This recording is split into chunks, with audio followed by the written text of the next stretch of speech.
Bueno, primero que todo, profesor Jairo, buenas noches. La presente es con el fin de dar a conocer las temáticas y la didáctica de las lecturas sobre los hitos del desarrollo. ¿Listo? Entonces podemos decir que la base principal de las lecturas es cómo se viven los pueblos bajos y los pueblos altos, entre ricos y pobres, entre blancos y negros, entre esclavos y dirigentes. Esto conlleva que a medida que iba transcurriendo en el siglo XVI al siglo XIX, se lograron crear varios tratados, los cuales permitieron que los países pues, de grandes potencias se pusieran al margen y se pusieran como en el control de toda la civilización, de todo el desarrollo de los países periféricos, los cuales permitían que manejaran toda la industria prima, manejaran todas las manufacturas, manejaran todo el sentido de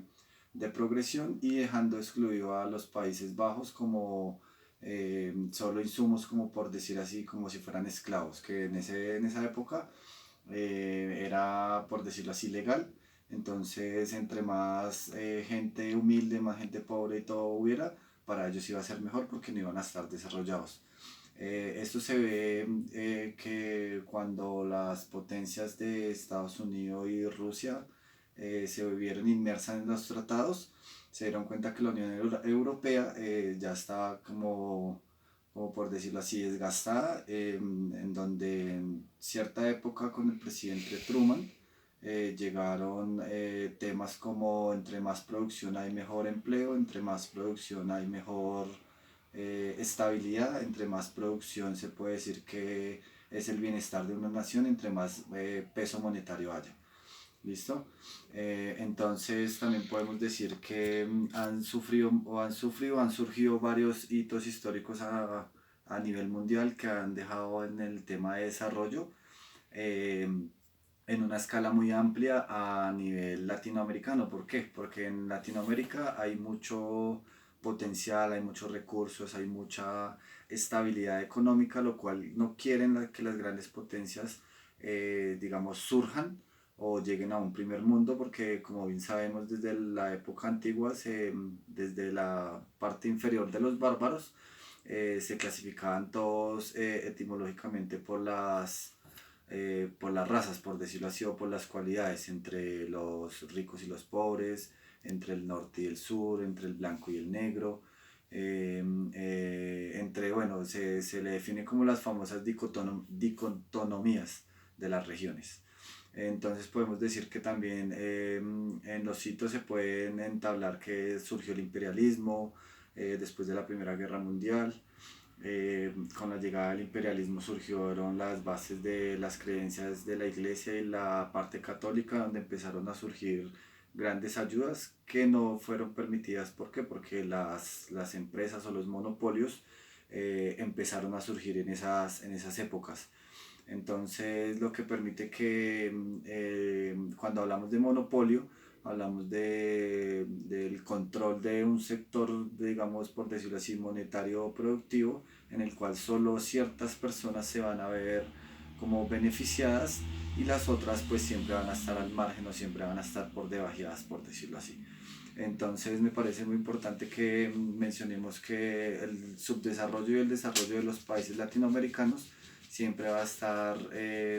por debajeado, siempre va a estar controlado para que no crezcamos o para que de cierta manera no lleguemos a la parte primermundista como están algunos en esta época actualmente. Podemos decir que el desarrollo está, por decirlo así, como lo mencionaba el profesor, dominado o controlado por las potencias, por ciertos individuos que manejan el factor dinero en pro del trabajo, como haciendo alusión a que el dinero es más que el trabajo, cuando no debería ser así, cuando el trabajo debería ser más que el dinero y las personas que están abajo deberían de estar arriba,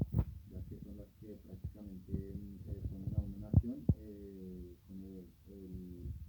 el margen monetario más alto y son los que crean un bienestar para que una nación sea estable.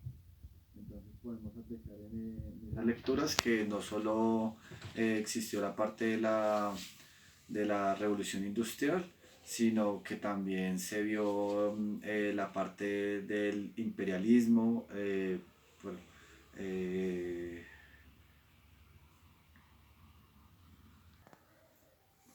Bueno, para finalizar,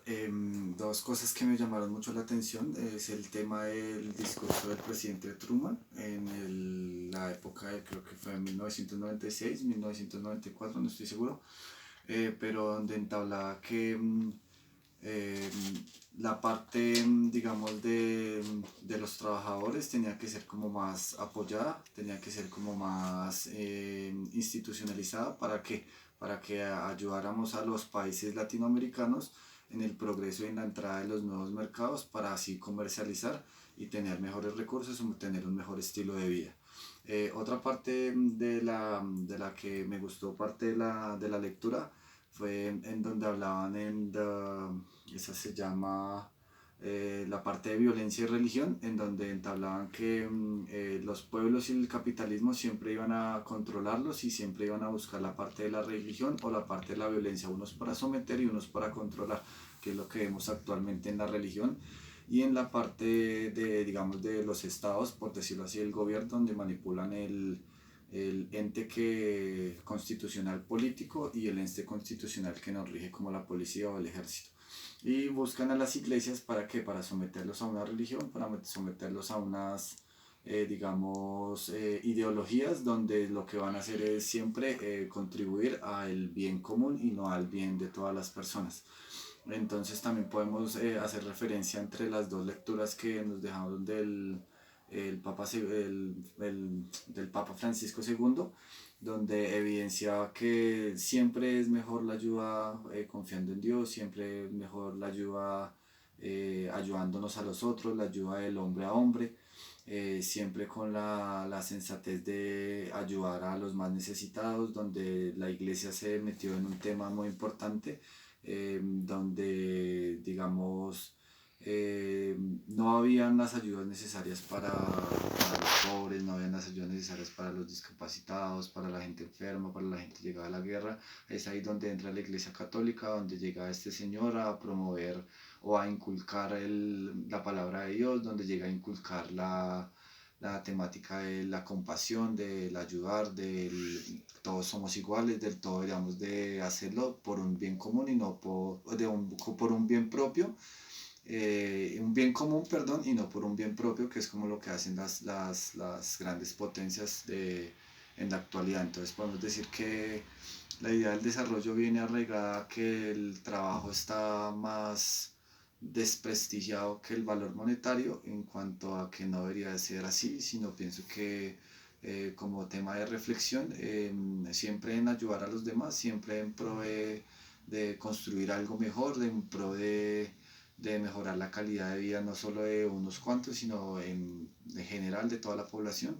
y tratar de que con los varios tratados de que se hablaron en las lecturas y las diferentes consecuencias como la modernización o la nueva civilización y cosas así que se han venido demostrando después de la Primera y Segunda Guerra Mundial. Entonces son cosas que se han venido cambiando, pero que no lo hacen como tal, sino se enfocan más en suplir sus necesidades como tal propias y no como nación. Entonces, como para reflexionar, podemos decir que por mi parte digo que el trabajo debería ser como más respetado por las entes gubernamentales, como los demás países también de potencias deberían de respetar más eh, a los países periféricos, a los países bajos, donde son los que tienen más recursos, tienen más cualidades, tienen más ayudas, porque vemos que hay muchos ricos que no, digamos, no utilizan la plata como deben, y hay mucho pobre que necesitaría la plata para hacer cosas que no hace el rico. Entonces, no, muy interesantes las lecturas, profe. No las alcancé a leer en su totalidad, pero estuvieron muy interesantes, muy apreciativas en todo lo que se vio y pues todo el tema que la verdad ha arraigado en todo este tiempo. Y no, muchísimas gracias. Hasta luego, que esté.